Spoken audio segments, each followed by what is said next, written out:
گر کر شیشہ چور چور ہو گیا۔ ایہ کہہ کر سب ایک دوسرے کا منہ تکنے لگے۔ چچا نے کچھ خفیف ہو کر کرچوں کا معائنہ شروع کر دیا۔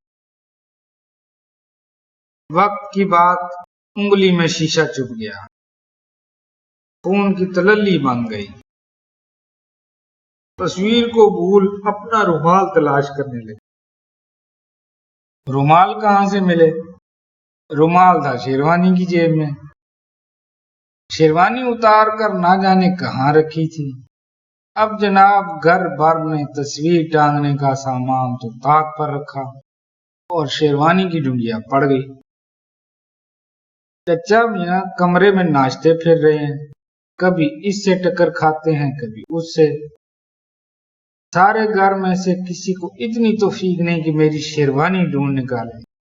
عمر بھر ایسے نکموں سے پالا نہ پڑا تھا، اور کیا جھوٹ کہتا ہوں، کچھ 6 آدمی ہیں اور ایک شیروانی ڈھونڈ نہیں سکتے، جو ابھی 5 منٹ بھی تو نہیں ہوئے میں نے اتار کر رکھی ہے۔ دہی بڑے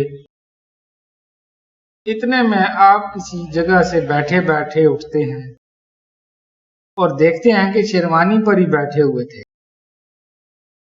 اب پکار پکار کر کہہ رہے ہیں، ارے بھائی رہنے دینا، مل گئی شیروانی، ڈھونڈ لی ہم نے۔ تم کو تو آنکھوں کے سامنے بیل بھی کھڑا ہو تو نظر نہیں آتا۔ آدھے گھنٹے تک انگلی بندھاتی رہی، نیا شیشہ منگوا کر چوکھٹے میں جڑا، اور تمام قصے طے کرنے پر 2 گھنٹے بعد پھر تصویر ٹانگنے کا مرحلہ درپیش ہوا۔ اوزار آئے، سیڑھی آئی، چوکی آئی، شمع لائی گئی۔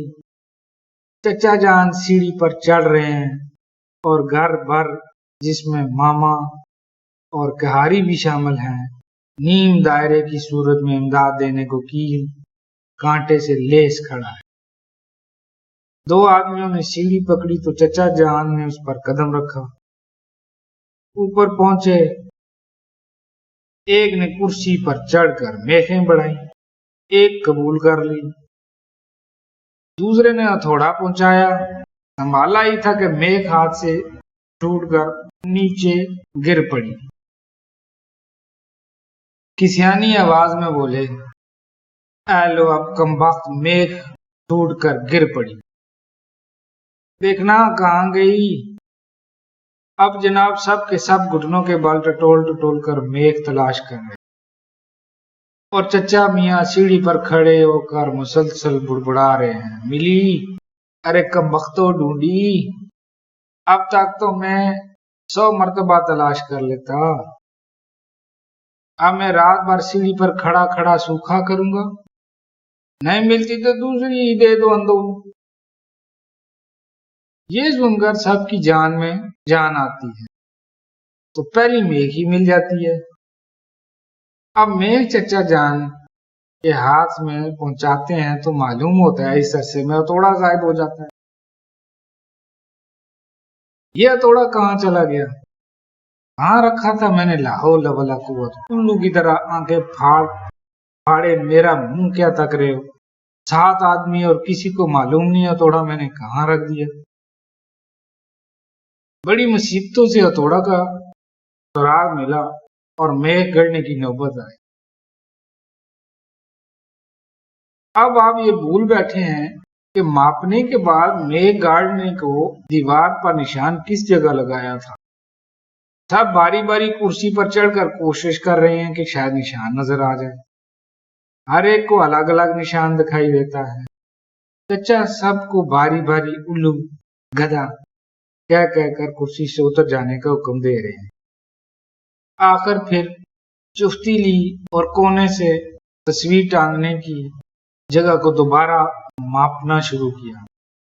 مقابل کی تصویر کونے سے 35 انچ کے فاصلے پر لگی ہوئی تھی۔ 12 اور 12 کے انچ اور بچوں کی زبانی حساب کا سوال ملا۔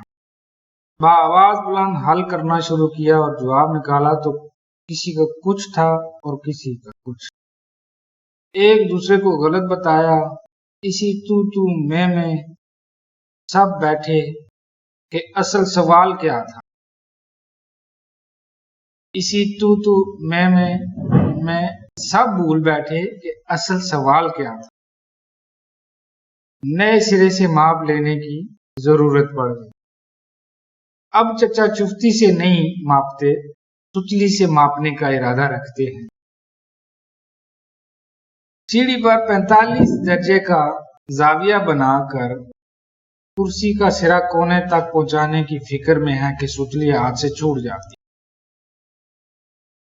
آپ لپک کر ایسے پکڑنا چاہتے ہیں کہ اسی کوشش میں آپ لپک کر اسے پکڑنا چاہتے ہیں کہ اسی کوشش میں زمین پر آ رہے تھے۔ کونے میں سے تار رکھا تھا، اس کے تمام تار چچا جان کے بوجھ سے یک لخت جھنجھنا کر ٹکڑے ٹکڑے ہو جاتے۔ اب چچا جان کی زبان سے جو منجے ہوئے الفاظ نکلتے ہیں سننے کے قابل ہیں، مگر چچی روک دیتی ہیں اور کہتی ہیں کہ اپنی عمر کا تو نہیں، ان بچوں کا ہی خیال کرو۔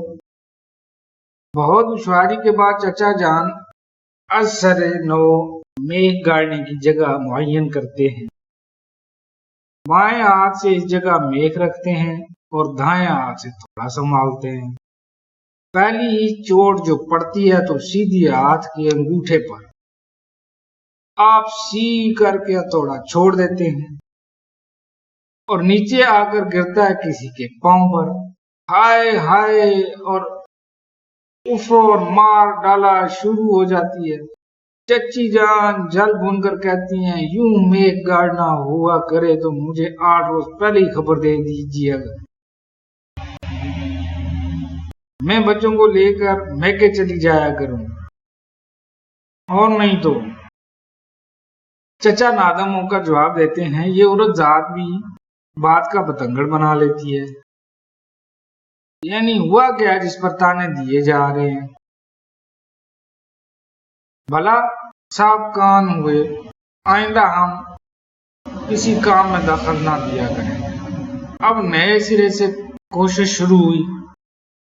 میگھ پر دوسری چوٹ جو پڑی تو اس جگہ کا پلستر نرم تھا، پوری کی پوری میگھ اور آدھا ہتھوڑا دیوار میں، اور چچا اچانک میگھ گر جانے سے زور سے دیوار سے ٹکرائے کہ ناک غیرت والی ہوتی تو پچک کر رہ جاتی۔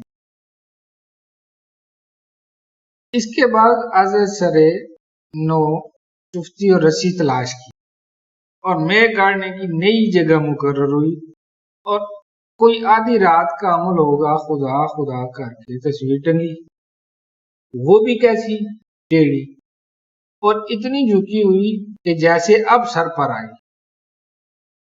چاروں طرف گڑ گڑ بھر دیوار کی یہ حالت گویا چاند ماری ہوتی رہی۔ چچا کے سوا باقی سب تھکن سے چور نیند میں جھوم رہے ہیں۔ اب آخری سیڑھی پر سے دم سے جو اترتے ہیں تو کہاری غریب کے پاؤں پر پاؤں۔ غریب کی ڈھیل تھی، تڑپ ہی تو اٹھی۔ چچا اس کی چیخ سن کر ذرا سرا سیما تو ہوئے، مگر پل بھر میں داڑھی پر ہاتھ پھیر کر بولے، اتنی سی بات تھی، لگ بھی گئی، لوگ اس کے لیے مستری بلوایا کرتے ہیں۔ تو دوستو آپ نے کہانی سنی، یقیناً امید ہے کہ آپ کو مزہ آیا ہوگا، اور انشاءاللہ ایک بار پھر آپ کے لیے ایک نئی کہانی لے کر آؤں گا۔ اگر آپ کو یہ پسند آئی تو اسے لائک ضرور کیجیے گا۔ بہت شکریہ، اللہ حافظ۔